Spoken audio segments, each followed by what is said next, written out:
அந்நிய பாஷை பேசுவீர்கள், பிசாசுகளை துரத்துவீர்கள். அல்லேலூயா. ஆமென். அடுத்து பாருங்க, சர்ப்பங்களை எடுப்பார்கள். சர்ப்பம்னா என்ன? அதான் சர்ப்பம்னா பாம்பு. பாம்பை எடுப்பார்களா?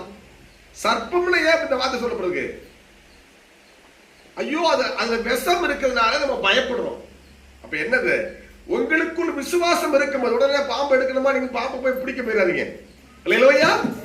நான் உங்களுக்கு சொல்றேன், என்ன சொல்ல வருது அப்படின்னா, எந்த விஷமும் உனக்குள் விசுவாசம் இருந்தால், இயேசுவில் விசுவாசம் இருந்தால், எந்த விஷமும் உன்னை தாக்காது, உன்னை அழிக்காது. அந்த நீ விஷத்தை முறிப்பாய். அப்ப என்ன சொல்ல வருது? நமக்கு விஷயம் என்ன தெரியுமா?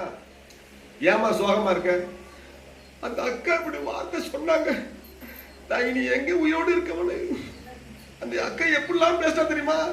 அந்த அக்கா இல்ல, விஷம். அந்த அக்கா வாயில விஷம் ஒன்னே தீண்டி இருக்கு. நீ விசுவாசம் உனக்குள்ள இருந்தா அந்த விஷம் ஒன்ன அது முறிஞ்சிடும். கை வைத்து அமைதி சொல்லுங்க பாப்போம். விசுவாசம் உள்ளனாலதான் நீ சாக போறாங்க. அல்லேலூயா. சர்ப்பம் உன்னை கடிச்சதுனால சாக போறாங்க. நிறைய பேர் உங்க சர்ப்பம் உங்க வீட்டு சுத்தி இருக்கும், அப்படித்தானே? உங்க ஊர்ல இருக்கும், கிராமத்துல இருக்கும், வேலை செய்ய இடத்துல இருக்கும், உங்களை கடிக்கும். உடனே அழுதுகிட்டே அலையக்கூடாது, அது பிசாசு. அல்லேலூயா. அவங்க வாயில வருது பிசாசு, சர்ப்பம்.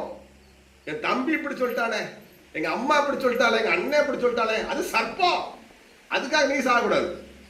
அதை உங்க விசுவாசம் இருக்கும் போது அதை முறிக்கணும். இயேசுவின் நாமத்துல. எங்க அம்மா பேசல, பிசாசு பேசியிருக்கு, அதான் விசுவாசம். அல்லேலூயா. அந்த ஞானத்தை கத்த கொடுக்கிறார் உனக்கு.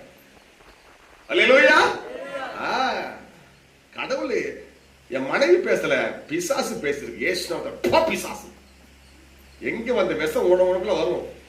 மனைவி இப்படி சொன்னால போ பிசாசு, வெளியே தள்ளிடணும். உள்ள வரும், ஏய் உன் அண்ணன் இப்படி சொன்னால போ பிசாசு, உன் மகளே இப்படி சொல்லிட்டால போ பிசாசு.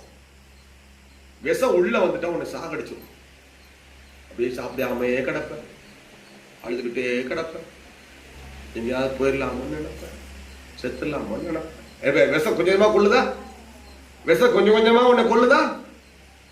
அது என்ன அர்த்தம்? உனக்குள்ள விசுவாசம் இல்லாதனால விஷம் உன்னை கொள்ளுது.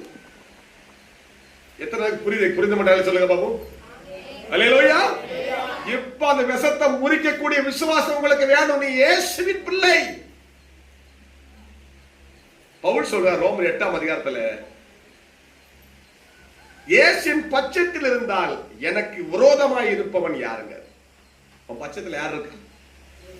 உன் பட்சத்துல யார் இருக்கா? உன் பக்கத்துல யார் இருக்கா? உன்னோடு யார் இருக்கா?